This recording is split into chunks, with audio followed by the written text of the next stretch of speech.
Well, you venture in here to this podcast these days, you are jeopardizing health, wealth, and prosperity, I guess. I don't know. We've got another double yod in the chart today, so that's how we're kicking off this week.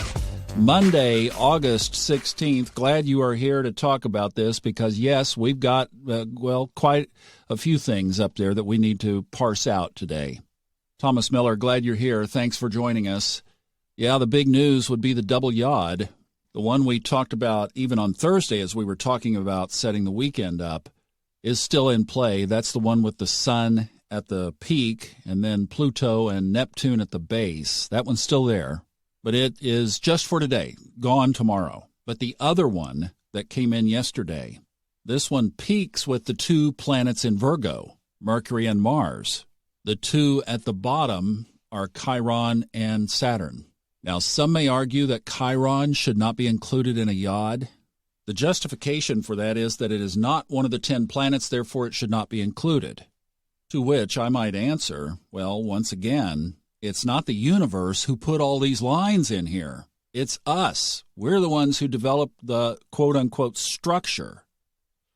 What the universe did is put something up in the sky that represents our wounded healer. It's a piece of karma that comes with us. It's a symbol. It's an energetic representation of something that is going to be a part of our life, that is going to be used in our life to help us on our soul journey. And it's going to show up as a wound, but we also always have the ability to seek for the solution, for the healing. So that symbolism is up in the sky. That's been given to us by the universe. And it's right now at a sextile aspect with Saturn and a quincunx aspect with Mercury and Venus. So my question is, well, then what do you want to call it? 2 quincunxes and a sextile? Okay, good enough, whatever.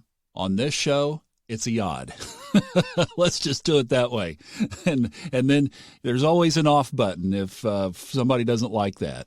See, to me, it's a whole lot more about the energies being represented than it is how we structure them.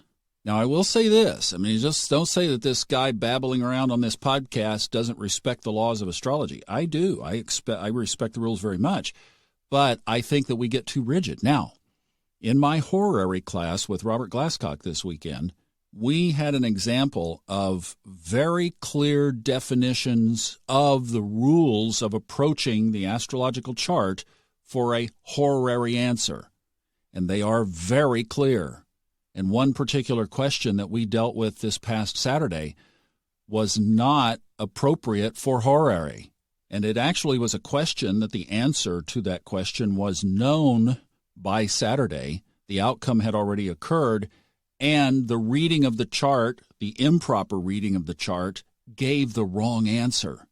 So you see, there is structure to this, but I'm just saying when these energies align like this, take it in context.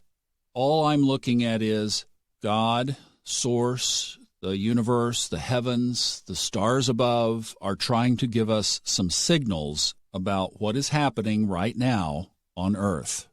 You've all heard that saying, right? If it walks like a duck and quacks like a duck and flies like a duck, then what are the greatest chances that it's a duck, right? I mean, if it has a little quincunx here and a quincunx there and a sextile there, it probably is a yod. And then you take it in the context.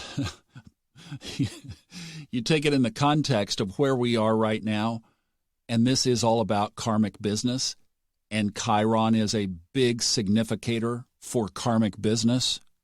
And I can tell you with what we looked at last week with the U.S. chart that I mentioned last week, that what we're talking about here is some friction and tension around this battle that we're having right now, this authoritarian/independence battle that's going around the world right now, and that it is around this health issue, Virgo, Mercury, and that it's around communication, Mercury at home in Virgo.